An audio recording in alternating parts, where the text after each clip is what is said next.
When you first get a winch installed onto your four-wheel drive, you first need to bed in that winch cable.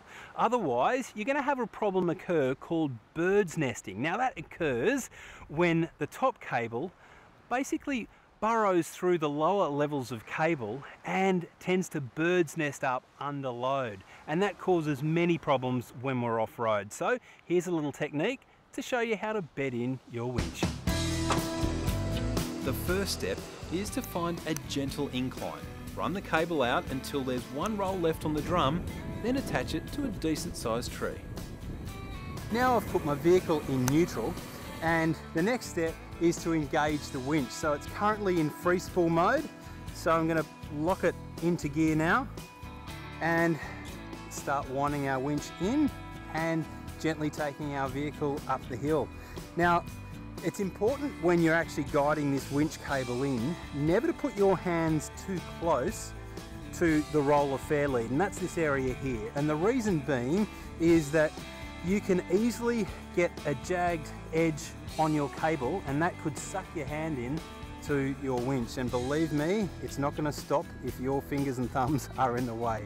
Major damage. So make sure you keep your hands at least a metre away from the roll of fair lead when you're pulling it in.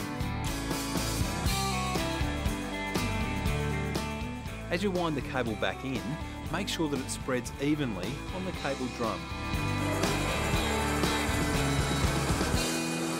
Now, for those who haven't done a lot of winching before, I would never, under full load, stand here over the top of a winch cable. It is one of the most dangerous places to stand in a recovery, but thankfully there is not a lot of load on this winch cable and we're not in an actual recovery. All we're trying to do is wind this on nicely with a little bit of pressure. Another tip is to have someone inside the vehicle because they can help steer the car left or right, and also if anything does break, your vehicle's not going to roll back down the hill.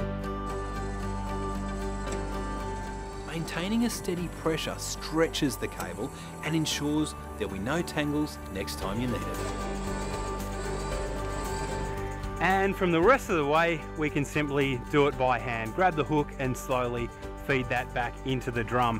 One tip when you are winching is that the only thing that charges your starter battery is your alternator, so make sure that you have your vehicle running during any winching operations, because unlike most other accessories on your four-wheel drive, it doesn't run off your second battery.